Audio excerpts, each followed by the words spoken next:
ভেবেছিলাম এই ভিডিওটা আর আপলোড করব না, নববর্ষ সেই কবেই পেরিয়ে গেছে। তারপরে ভাবলাম তো মামাটার সাথে এবারকার নববর্ষটা আমাদের প্রথম, তার পাশাপাশি শ্বশুরবাড়িতেও এবার আমার নববর্ষটা প্রথম। তোমাদেরকে এর আগেরও একটা মিনি ব্লগে বলেছিলাম একটা মনোকামনা পূরণ হয়েছে, তাই পুজোটা দিতে এসেছি। আর এই পুকুরের মান্যতা আলাদা স্তরের, বহু পুণ্যার্থীরা এই দিনে পুজো করতে আসে। কুম্ভ মেলা সেই তিথিটাতে তো যেতে পারলাম না কারণ ছোট্ট বেবি, কিন্তু গভর্নমেন্টের পক্ষ থেকে মানে সরকারি ব্যবস্থায় অবলম্বন করে এই পুকুরের জলে সেই কুম্ভ মেলার জল মিশানো হয়েছে। স্নানের একটা আলাদাই মহত্ব আছে এই নববর্ষের দিনে, তাই বলতে পারো এতদিন পর এই ছোট্ট ছোট্ট মুহূর্তগুলোকে স্থায়িত্ব দেওয়ার জন্যই এই ভিডিওটা করা। এখন ভোর 4:30টার কাছাকাছি বাজলেও সেই দিন ঘুম থেকে উঠেছিলাম সকলেই প্রায় ভোর 4টার সময়। দেখো ছোট্ট মাম্মাটাও উঠে পড়েছে। তবে সেদিনের ঘুমটাতে একটু ব্যাঘাত ঘটেছিল, কারণ সম্পূর্ণ রাতে যতটা নিগড় ঘুমে ঘুমায় তার থেকে ভোরের সময়টাতে ছোট্ট মাম্মা খুব গভীর ঘুমে ঘুমায়। কিন্তু সেদিন আর সেটা হয়নি। তোমাদেরকে ভিডিওর ইন্ট্রোতেই বললাম যে বহু দূর দূর থেকে মানুষে আসে সেখানে স্নান সেরে পুজো করতে, তাই সেই ভোরবেলা থেকে প্রচণ্ড ভিড় হয়। আর একটু যখন সূর্য ওঠার সময় হয় তখন পুকুরের জলটা এত ঘোলা ঘোলা আর মাটি হয়ে যায় যে সেখানে স্নান সেরে শান্তি পাওয়া যায় না। লোকজনের ভিড় হয়, প্রচণ্ড ধাক্কাধাক্কিও হয়, তাই আমরা খুব সকাল সকালই উঠে গেছি। তবুও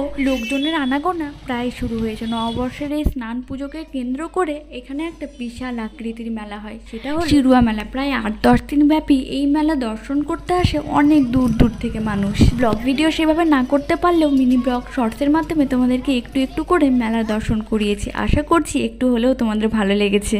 তোমাদের সাথে গল্প করতে করতে চলে আসলাম আমরা পুকুর পাড়ে।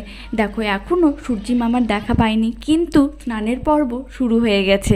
পুচকির দিকে দেখো, ওই দিকে দেখো, পরে গল্প করবা। দেখো পুচকির দিকে দেখো।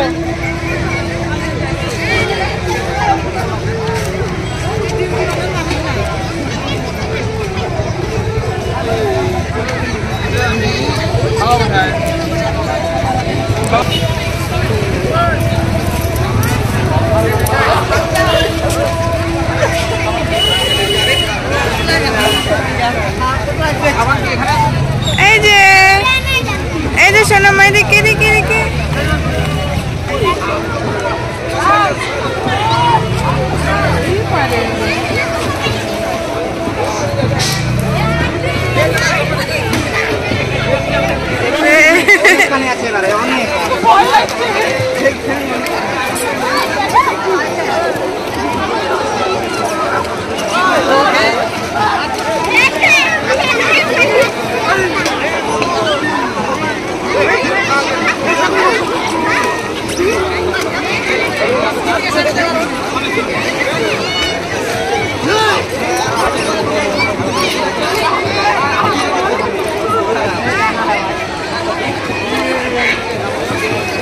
বিয়ের আগে প্রতি বছর বাবা মার সাথে আসতাম বাড়ি থেকে স্নান সেরে পুজো দিতে। এখানে একটা শিব মন্দিরকে কেন্দ্র করে বেশ বড় করেই শিব পুজোর আয়োজন করা হয়। তার পাশাপাশি শিবরাত্রিতেও এখানে বেশ বড় পুজোর আয়োজন হয়। বেশ কয়েক বছর আগে ঈশ্বরের কাছে প্রার্থনা করেছিলাম বিয়ের পরে দুজনে মিলে একসাথে পুজো দিতে আসবো, যদি সব ঠিকঠাক থাকে। ঈশ্বর চাওয়ার থেকেও অনেক বেশি দিয়েছে, আমাদের ছোট্ট মামাটাকেও তো দিয়েছে আমাদের জীবনের সব থেকে সেরা উপহার। তাই ঈশ্বরের নামে বাতাসা ছড়িয়ে দিলাম। আর ছোট্ট মামাটা তার ছোট্ট ছোট্ট হাতে 4টে ডিম বিসর্জন দিল। স্নান সেরে দুজনে মিলে শিব মন্দিরে গিয়ে পুজোটাও দিয়ে এসি। তবে সেখানকার ভিডিও আর করতে পারিনি, প্রচণ্ড ভিড় হয় সেখানে। বহু বছর পর পুকুরে ডুব দিয়ে স্নান করলাম, প্রচণ্ড ভয় লাগছিল প্রথম। তারপরে ঈশ্বরের নাম স্মরণ করে এক নিঃশ্বাসে চোখ নাক কান বন্ধ করে ডুব দিয়েছিলাম একসাথে।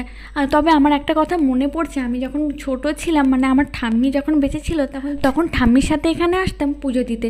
তখন পুকুরটা এত সাজানো গুছানো পরিপাটি ছিল না। আজ থেকে প্রায় 8-10 বছর আগেকার কথা। তখন পুকুরে স্নান করে পুজো দিতাম। তারপরে যখন একটু বড় হলাম, একে স্নান করতে অসুবিধা হতো, তাই বাড়ি থেকে স্নান সেরে আসতাম পুজোটা করতে। তবে এখন ব্যবস্থাপনার অনেক উন্নতি হয়েছে। আমাদের ছোট্ট মাম্মাটাকে দেখো, কোনো বিরক্তিবোধ ছাড়াই, কোনো কান্নাকাটি ছাড়াই চারিদিকে কি সুন্দর চোখ পাকিয়ে পাকিয়ে দেখছে।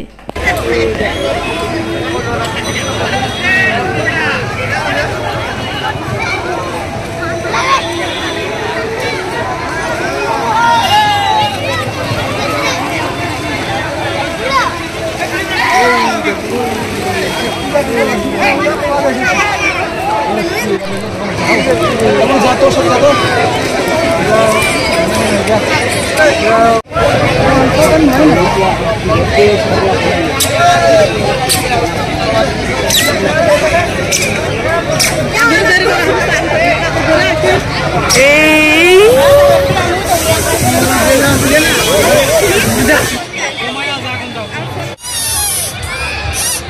ভিডিওটা এত দূর পর্যন্ত দেখে থাকলে আর একটু ধৈর্য সহকারে দেখো, আর একটা স্পেশাল মুহূর্ত তোমাদের সাথে এই ভিডিওতে শেয়ার করব।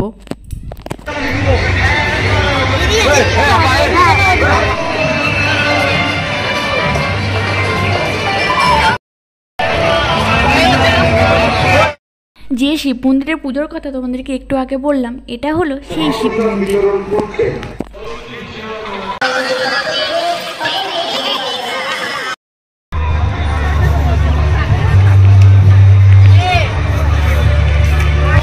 এতক্ষণে খুললো।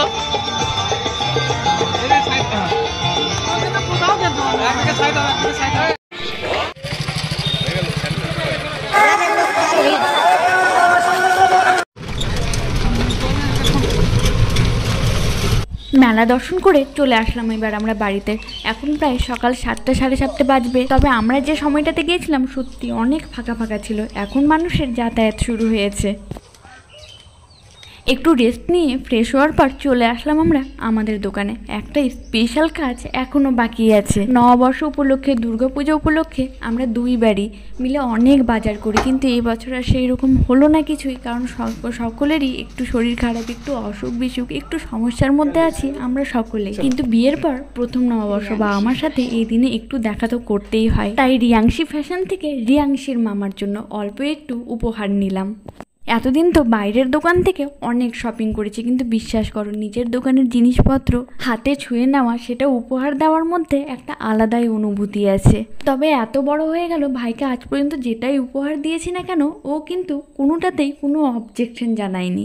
অল্প একটু গল্প সল্প করে বাবা মার সাথে দেখা করেই বেরিয়ে পড়লাম বেলা থাকতেই, যেহেতু ছোট্ট মামাটাকে বাড়িতেই রেখে এসেছি। আজকে রাস্তাতেও প্রচণ্ড ভিড় হয়েছে, তাই আর বেশি দেরি করলাম না।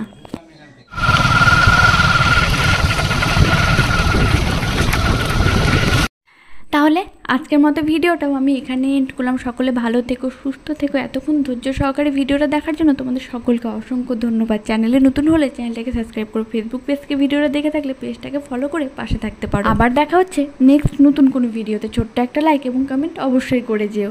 Thank you for watching.